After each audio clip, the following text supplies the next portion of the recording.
कृषि कानून पर सीएम अशोक गहलोत का बयान। आजादी के बाद कभी एक साल तक संघर्ष नहीं चला है। किसान बॉर्डर पर बैठे हुए थे, सैकड़ों किसान मारे गए हैं। सरकार को समझना चाहिए कि जनता क्या चाहती है और प्रधानमंत्री को मजबूर होकर कानून वापस लेने पड़े हैं। ये किसानों की बहुत बड़ी जीत है, तो किसानों के संघर्ष को सलाम करता हूं, सीएम ने कहा है। आज का फैसला चुनाव को देखते हुए लिया गया है। यूपी चुनाव जीतने के लिए पूरी ताकत झोंक रहे हैं। चुनाव को लेकर इनमें घबराहट है। घबराहट में इन्होंने ये फैसला लिया है। नौजवानों में सरकार के खिलाफ आक्रोश है। महंगाई की मार को कम करना चाहिए। केंद्र सरकार की विश्वसनीयता खत्म हो चुकी है और किसानों को केंद्र सरकार पर विश्वास नहीं है। देश में भाईचारा कम हो रहा है। मुझे चिंता है। कोविड को लेकर हमने मीटिंग की है। यूरोप में फिर से कोरोना फैल रहा है। यूरोप के बाद एशिया में कोरोना आता है तो हम तीसरी बूस्टर डोज के लिए पीएम को पत्र लिखेंगे। कोरोना की तीसरी लहर आनी नहीं चाहिए।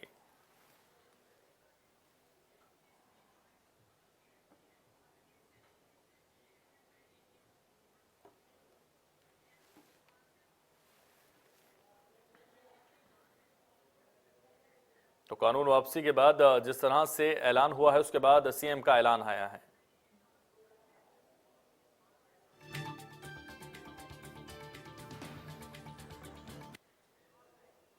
गांधी जी को विपक्षी पार्टियों को राष्ट्रपति से मिलना पड़ा हो, चाहे लगातार संघर्ष में साथ देना पड़ा हो, जब विपक्षी पार्टी बोलती है एक साथ में, तो सरकार को समझना चाहिए कि लोकतंत्र है।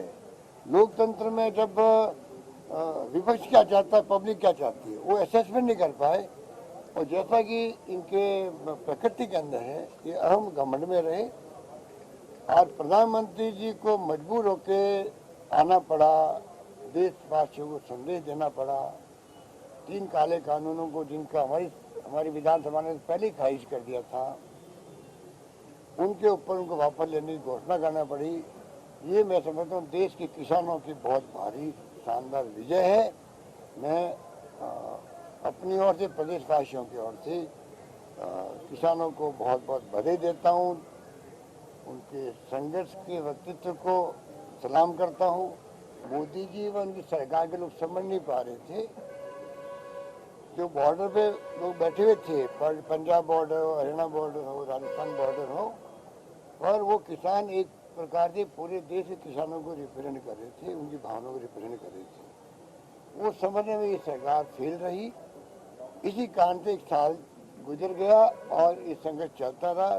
सैकड़ों किसान मारे गए। अध्यक्ष जी ने जो कहा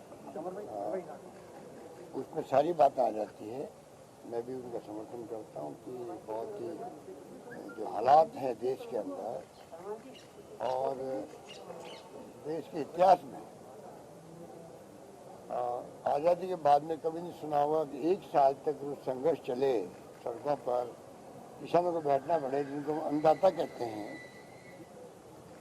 और उन्होंने भी इतिहास बनाया है जिस प्रकार से संघर्षशील होकर के और जिस भावना के साथ में पूरे देश के किसानों को रिप्रेजेंट कर रहे थे वो। तो आपको बता दें, पीसीसी चीफ गोविंद सिंह